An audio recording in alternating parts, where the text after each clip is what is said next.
This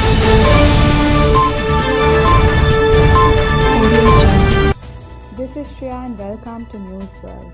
Railways cancel all regular train services till August 12. All tickets booked for regular timetable trains for journey between July 1 and August 12 stand cancelled, says Railway Board. India on Thursday saw a sharp spike of nearly 17,000 coronavirus cases. The country's total count of infection now stands at 4,74,272. More than 14,900 have died from the highly contagious virus. National capital Delhi and financial capital Mumbai account for 40% of the total number of deaths reported in India. Delhi's COVID-19 cases have now surpassed the 70,000 mark, while Maharashtra has recorded over 1,42,000 cases. In view of the crisis worsening, the International Monetary Fund (IMF) has warned that the Indian economy faces an even deeper downturn than projected in April as the country grapples with the COVID-19 pandemic.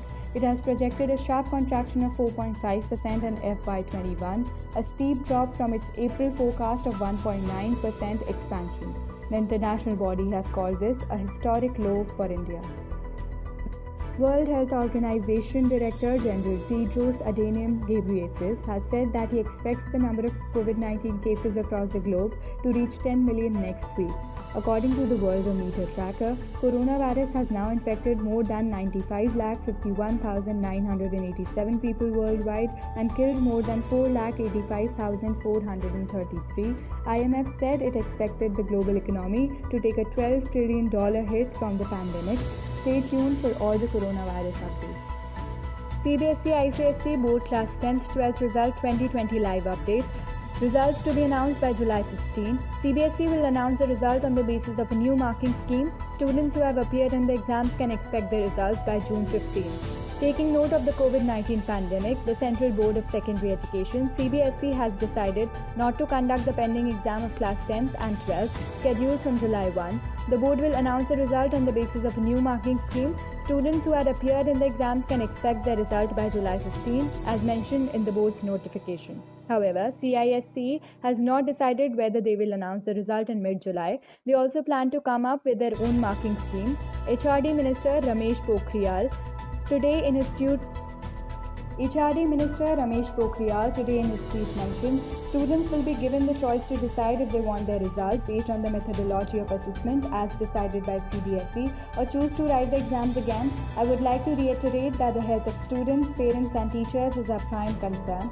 Meanwhile, students opting to improve their performance in the board exams at a later date will be considered final. The remaining CBSE papers will be postponed due to the coronavirus pandemic, were initially scheduled to be held from July 1 to 15. However, with the rapid rise in coronavirus cases across the country still continuing, the Education Board and government are reconsidering their decision. Goa Board Class 12 Result 2020 will be released today on the official websites of Goa Board of Secondary and Higher Secondary Education, GBSHSE at gbshse.org and gbhsse.net. The board has conducted the Goa HSSC exam in the month of March 2020, but examinations for a few papers were postponed in the view of COVID-19 outbreak and nationwide lockdown declared by the central government. The board later conducted the postponed exams in May 2020. The students can check all the details related to when, where and how to check the Goa Class 12 result 2020 here. The Goa Board has decided to release the result of Goa HSSC March 2020 examinations today. The students can visit the official website of the GBSHSE, gbshse.org and gbshse.net to download their Goa 12th result. The result of Goa HSSC 2020 exam will also be available on third-party websites like indiaresults.com and examresults.net. Now, how to download Goa HSSC result 2020? Students who appeared for the Goa GBSHSC HSSC Annual Board Examination March 2020 are advised to follow the steps given below to check and download the result. First, open the official website of the GBSHSE, gbshse.org and gbhsse.net. Click on the Goa HSSC 2020 result link available on the home page of the website. Enter your roll number and click on Submit to view your result. Once your Goa 12th result is displayed on the screen, take a screenshot or download your result for future reference. The students can also choose to take a printout of their Goa HSSC result 2020. India versus China threat casualties have started to emerge as China now dumps key medicine in India. The medicine is used to treat bacterial infections including skin, bone, respiratory and urinary tract infections and certain types of diarrhea. The Chinese flag flutters at the office of the government of the Hong Kong Special Administrative Region in Beijing. China alone accounts for about 98% of the total Indian imports of the medicine.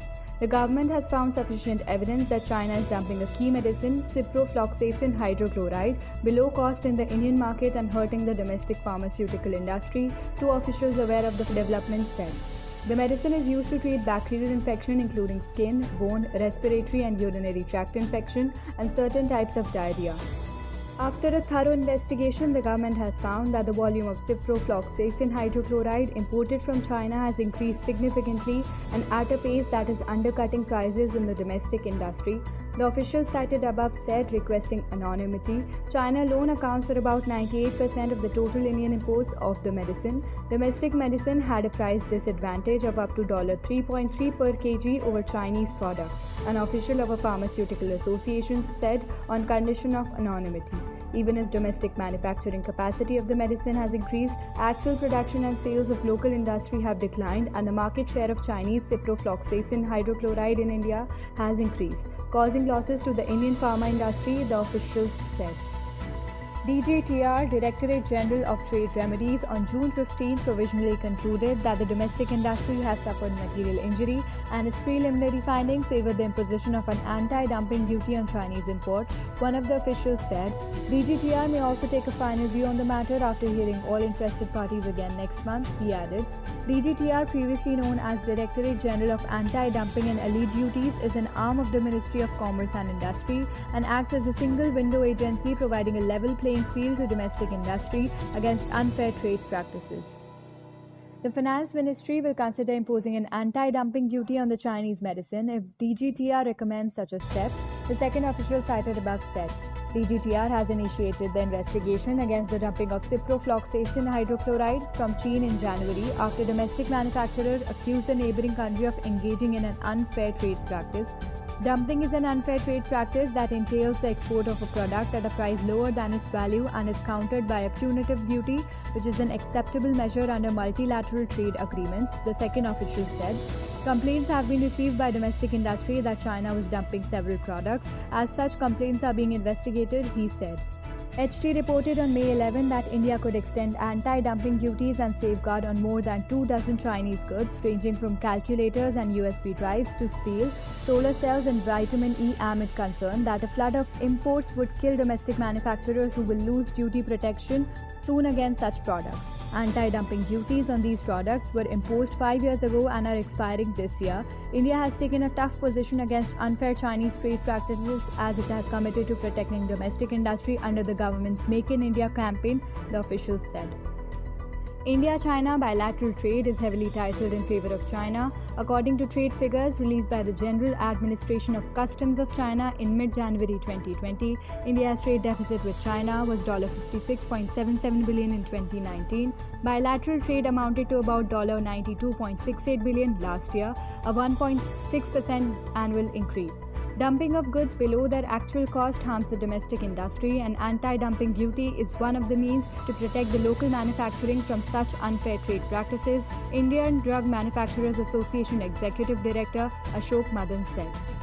Nepal's foreign ministry refutes reports on border row with China. Nepal said the border between the two neighbors was delineated and demarcated on the basis of boundary treaty and the subsequent protocol signed between them. Nepal on Thursday refuted the media reports regarding encroachment of the country's territory by China, saying the border between the two neighbors was delineated and demarcated on the basis of boundary treaty and the subsequent. The MEA's assertion come days after Bihar's Water Resources Minister Sanjay Kumar Jha said repair of embankments along the Indo-Nepal border in the state has been adversely affected as barricades put up by the neighboring country is hindering personnel from crossing over to complete the work. Asked about the issue at a media briefing, MEA spokesperson Anurag Shrivastava said, There is an already existing bilateral mechanism between India and Nepal with regard to flooding and inundation work. The embankment and anti-erosion works have already commenced, he said, adding that works are already underway on some of the major rivers along the India-Nepal border. Both sides are coordinating on a real-time basis to minimize the damage due to flooding and inundation in this monsoon season, Srivastava said.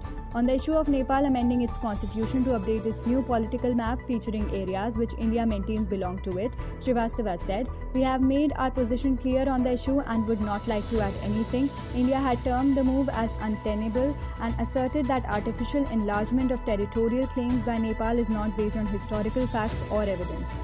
Asked about reports of problems in trade and supplies at the Kakarbhita border point, the MEA spokesperson said, "Trade and supplies are going on without any hindrance between the two countries, including at the Kakarbhita Panitanki border. The two countries have extensive trade relations. Our bilateral trade is growing despite the lockdown. In fact, in the month of May, it surpassed $300 million, Srivastava said. Despite the present challenging times of COVID-19, we have facilitated continuous and smooth flow of trade and supply of essential goods to Nepal, he asserted. Asked about the proposal to amend Nepal's Citizenship Act that would require a foreign woman married to a Nepali national to wait 7 years for getting naturalized citizenship, Srivastava said, "We have seen the reports on this. People of India and Nepal share deep-rooted and familial bonds. These bonds reflect the close civilizational and cultural linkages between our two countries." He refused to comment on reports of Chinese encroachment of Nepalese territory. The India-Nepal bilateral ties are under strain due to the macro. In 2015, India's relations with Nepal came under severe strain following the economic blockade. Pompeo calls Nepal FM reaffirms bilateral cooperation and reviews $7.3 billion virus assistance given by US. The two leaders pledged to remain in contact on issues of mutual concern, State Department spokesperson Morgan Ortagus said on Wednesday. US Secretary of State Mike Pompeo spoke over phone with his Nepalese counterpart Pradeep Gwawali, during which both the sides reaffirmed bilateral ties, including ongoing cooperation to address shared challenges from the COVID-19 pandemic, an official said. Secretary Pompeo and Foreign Minister Gwawali reviewed the $7.3 million in COVID-19 assistance that the United States has provided to date to Nepal, which builds on the $600 million in health programming assistance that the United States has provided over the past 2 decades, and the two leaders pledged to remain in contact on issues of mutual concern, State Department spokesperson Morgan Ortagus said. For more updates, do like, share, and subscribe News World and give